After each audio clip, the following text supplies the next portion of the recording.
Lucas, capítulo 6. Num sábado, Jesus atravessava uma plantação de cereal.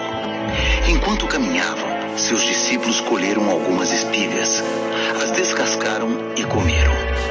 Alguns fariseus reclamaram: "Vocês estão quebrando as regras do sábado." Jesus reagiu: "É mesmo? Vocês nunca leram o que Davi e seus companheiros fizeram quando estavam com fome? Como ele entrou no santuário e comeu o pão fresco do altar, que ninguém podia comer, senão os sacerdotes." Jesus acrescentou: "O Filho do Homem não é escravo do sábado, é o Senhor dele." No outro sábado, ele ensinava na sinagoga. E estava ali um homem com a mão direita aleijada. Os líderes religiosos e fariseus estavam de olho para ver se ele iria curá-lo, quebrando o sábado. Percebendo a intenção deles, Jesus pediu ao homem da mão aleijada: "Fique aqui, onde todos possam vê-lo." Ele obedeceu. Então, ele disse aos presentes: "Que atitude é coerente com o sábado? Fazer o bem ou o mal? Ajudar as pessoas ou deixá-las sem ajuda?" Ele os encarou um a um e ordenou ao homem: "Estenda a mão." Ele a estendeu. Ela ficou perfeita. Seus críticos ficaram furiosos e começaram a discutir como dar um basta em tudo aquilo. Por essa mesma época ele foi orar na montanha. Ali ficou a noite inteira em oração na presença de Deus. No dia seguinte reuniu seus discípulos e escolheu 12 deles e os designou como apóstolos: Simão, a quem chamou de Pedro; André, irmão dele; Tiago; João; Filipe; Bartolomeu; Mateus; Tomé; Tiago, filho de Alfeu; Simão, chamado Zelote; Judas, filho de Tiago; Judas Iscariotes, que o traiu. Descendo a montanha com um grupo, Jesus parou na planície. Estava rodeado de discípulos e logo foi cercado também por uma multidão imensa, um mundaréu de gente da Judéia, de Jerusalém e até mesmo das cidades litorâneas de Tiro e Sidom. Vieram desejosos de ouvi-lo e de serem curados de suas enfermidades. Todos tentavam tocar nele, e quando dele saía poder, quem nele tocava era curado. Ele começou a falar: "Abençoados são vocês quando nada têm para oferecer. Quando vocês saem de cena, a mais de Deus e do seu governo. Abençoados são vocês quando sentem fome de verdade. Ele é comida e bebida, é alimento incomparável. Abençoados são vocês que sofrem por terem perdido o que mais amavam. Só assim poderão ser abraçados por aquele que é a fonte de toda alegria. Considerem-se abençoados sempre que forem odiados, agredidos, expulsos ou caluniados para me desacreditar. Isso significa que a verdade está perto o suficiente para os consolar. Consolo que os outros não têm. Alegrem-se quando isso acontecer. Comemorem, porque ainda que eles não gostem disso, eu gosto. E os céus aplaudem, pois sabem que vocês estão em boa companhia. Meus profetas e minhas testemunhas sempre enfrentaram essa mesma dificuldade.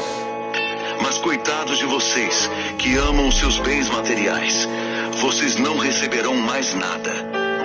Coitados de vocês que estão satisfeitos com vocês mesmos e com o que têm, vocês passarão necessidade. Coitados de vocês que vivem apenas se divertindo, vocês conhecerão o que é dor de verdade. Coitados de vocês que dependem da aprovação dos outros, sempre preocupados em agradar a todos.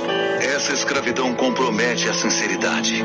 Lembrem-se de quantos profetas corruptos receberam a aprovação dos seus antepassados.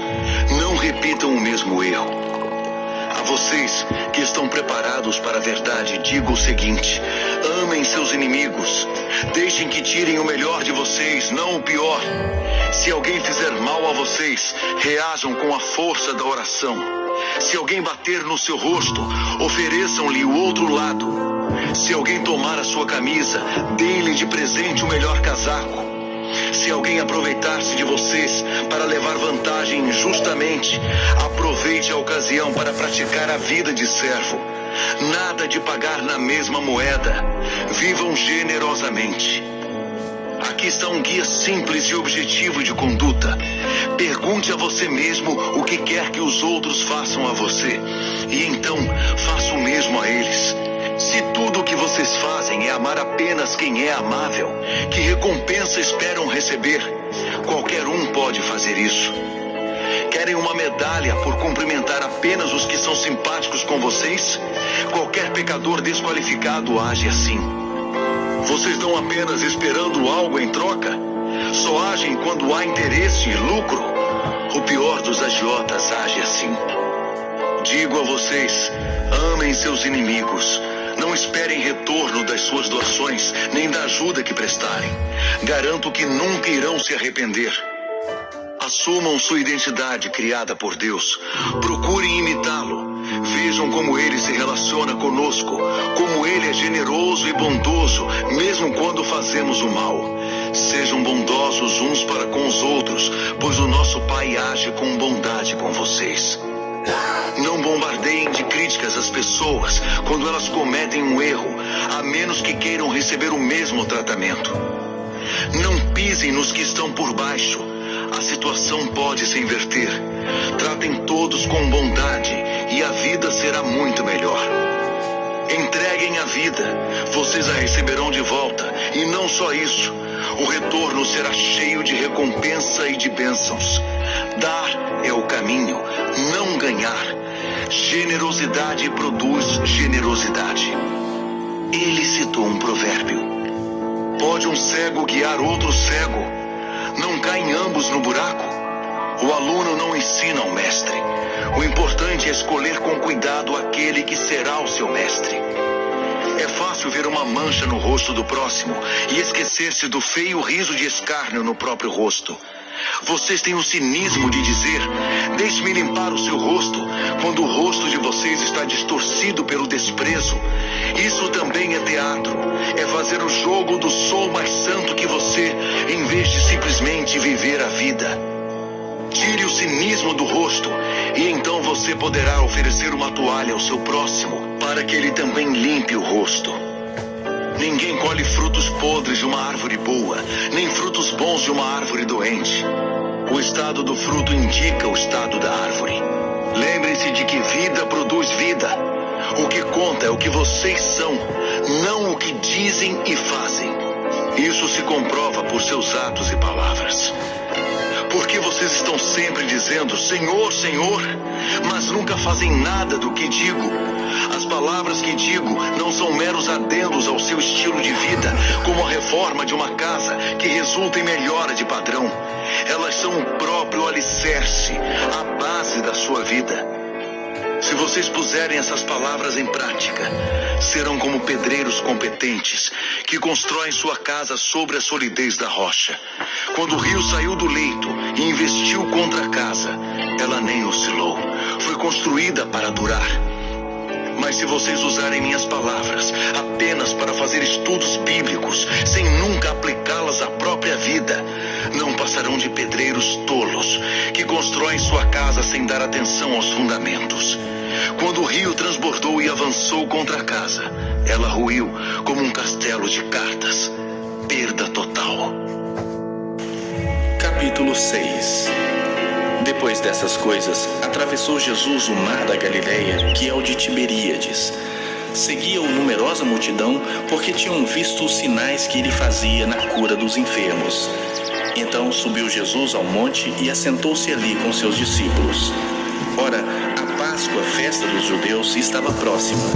Então Jesus, erguendo os olhos e vendo que grande multidão vinha ter com ele, disse a Filipe: onde compraremos pães para lhes dar a comer? Mas dizia isto para o experimentar, porque ele bem sabia o que estava para fazer. Respondeu-lhe Filipe: não lhes bastariam 200 denários de pão para receber cada um o seu pedaço? Um dos seus discípulos, chamado André, irmão de Simão Pedro, informou a Jesus: está aí um rapaz que tem 5 pães de cevada e 2 peixinhos, mas isto que é para tanta gente? Disse Jesus: fazei o povo assentar-se, pois havia naquele lugar muita relva. Assentaram-se, pois, os homens em número de quase 5.000. Então Jesus tomou os pães e, tendo dado graças, distribuiu-os entre eles, e também igualmente os peixes, quanto queriam. E quando já estavam fartos, disse Jesus aos seus discípulos: recolhei os pedaços que sobraram, para que nada se perca. Assim, pois, o fizeram, e encheram 12 cestos de pedaços dos 5 pães de cevada que sobraram aos que haviam comido. Vendo, pois, os homens o sinal que Jesus fizera, disseram: este é verdadeiramente o profeta que devia vir ao mundo. Sabendo, pois, Jesus que estavam para vir com o intuito de arrebatá-lo para o proclamarem rei, retirou-se novamente sozinho para o monte. Ao descambar o dia, os seus discípulos desceram para o mar, e tomando um barco, passaram para o outro lado rumo a Cafarnaum. Já se fazia escuro, e Jesus ainda não viera ter com eles. E o mar começava a empolar-se, agitado por vento rijo que soprava. Tendo navegado uns 25 a 30 estádios, eis que viram Jesus andando por sobre o mar, aproximando-se do barco, e ficaram possuídos de temor. Mas Jesus lhes disse: sou eu, não temais. Então eles de bom grado o receberam, e logo o barco chegou ao seu destino. No dia seguinte, a multidão que ficara do outro lado do mar notou que ali não havia senão um pequeno barco, e que Jesus não embarcara nele com seus discípulos, tendo estes partido sós. Entretanto, outros barquinhos chegaram de Tiberíades, perto do lugar onde comeram o pão, tendo o Senhor dado graças. Quando, pois, viu a multidão que Jesus não estava ali, nem os seus discípulos, tomaram os barcos e partiram para Cafarnaum à sua procura. E, tendo-o encontrado no outro lado do mar, lhe perguntaram: mestre, quando chegaste aqui? Respondeu-lhes Jesus: em verdade vos digo, vós me procurais, não porque vistes sinais, mas porque comestes dos pães e vos fartastes. Trabalhai não pela comida que perece, mas pela que subsiste para a vida eterna, a qual o Filho do Homem vos dará, porque Deus o Pai o confirmou com o seu selo. Dirigiram-se, pois, a ele, perguntando: que faremos para realizar as obras de Deus? Respondeu-lhes Jesus: a obra de Deus é esta, que creais naquele que por ele foi enviado. Então lhe disseram eles: que sinal fazes para que o vejamos e creiamos em ti? Quais são os teus feitos? Nossos pais comeram o maná no deserto, como está escrito: deu-lhes a comer pão do céu. Replicou-lhes Jesus: em verdade vos digo, não foi Moisés quem vos deu o pão do céu. O verdadeiro pão do céu é meu Pai quem vos dá. Porque o pão de Deus é o que desce do céu e dá vida ao mundo. Então lhe disseram: Senhor, dá-nos sempre desse pão. Declarou-lhes, pois, Jesus: eu sou o pão da vida. O que vem a mim jamais terá fome, e o que crê em mim jamais terá sede. Porém, eu já vos disse que, embora me tenhais visto, não credes. Todo aquele que o Pai me dá, esse virá a mim, e o que vem a mim, de modo nenhum o lançarei fora. Porque eu desci do céu não para fazer a minha própria vontade, e sim a vontade daquele que me enviou. E a vontade de quem me enviou é esta, que nenhum eu perca de todos os que me deu. Pelo contrário, eu o ressuscitarei no último dia. De fato, a vontade de meu Pai é que todo homem que vir o Filho e nele crer, tenha a vida eterna, e eu o ressuscitarei no último dia. Murmuravam, pois, dele os judeus, porque dissera: eu sou o pão que desceu do céu. E diziam: não é este Jesus, o filho de José? Acaso não lhe conhecemos o pai e a mãe? Como, pois, agora diz: desci do céu? Respondeu-lhes Jesus: não murmureis entre vós. Ninguém pode vir a mim se o Pai que me enviou não o trouxer, e eu o ressuscitarei no último dia. Está escrito nos profetas: e serão todos ensinados por Deus. Portanto, todo aquele que da parte do Pai tem ouvido e aprendido, esse vem a mim. Não que alguém tenha visto o Pai, salvo aquele que vem de Deus. Este o tem visto. Em em verdade vos digo: quem crê em mim tem a vida eterna. Eu sou o pão da vida. Vossos pais comeram o maná no deserto e morreram. Este é o pão que desce do céu, para que todo o que dele comer não pereça. Eu sou o pão vivo que desceu do céu. Se alguém dele comer, viverá eternamente. E o pão que eu darei pela vida do mundo é a minha carne. Disputavam, pois, os judeus entre si, dizendo: como pode este dar-nos a comer a sua própria carne? Respondeu-lhes Jesus: em verdade vos digo: se não comerdes a carne do Filho do Homem e não beberdes o seu sangue, não tendes vida em vós mesmos. Quem comer a minha carne e beber o meu sangue tem a vida eterna, e eu o ressuscitarei no último dia. Pois a minha carne é verdadeira comida, e o meu sangue é verdadeira bebida. Quem comer a minha carne e beber o meu sangue permanece em mim, e eu nele. Assim como o Pai que vive me enviou, e igualmente eu vivo pelo Pai, também quem de mim se alimenta, por mim viverá. Este é o pão que desceu do céu, em nada semelhante àquele que os vossos pais comeram e contudo morreram. Quem comer este pão viverá eternamente. Essas coisas disse Jesus quando ensinava na sinagoga de Cafarnaum. Muitos dos seus discípulos, tendo ouvido tais palavras, disseram: duro é este discurso, quem o pode ouvir? Mas Jesus, sabendo por si mesmo que eles murmuravam a respeito de suas palavras, interpelou-os: isto vos escandaliza? Que será, pois, se virdes o Filho do Homem subir para o lugar onde primeiro estava? O Espírito é o que vivifica, a carne para nada aproveita. As palavras que eu vos tenho dito são Espírito e são vida. Contudo, há descrentes entre vós, pois Jesus sabia desde o princípio quais eram os que não criam e quem o havia de trair. E prosseguiu: por causa disso é que vos tenho dito, ninguém poderá vir a mim se pelo Pai não lhe for concedido. À vista disso, muitos dos seus discípulos o abandonaram e já não andavam com ele.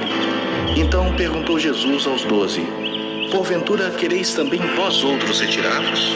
Respondeu-lhe Simão Pedro: Senhor, para quem iremos? Tu tens as palavras de vida eterna, e nós temos crido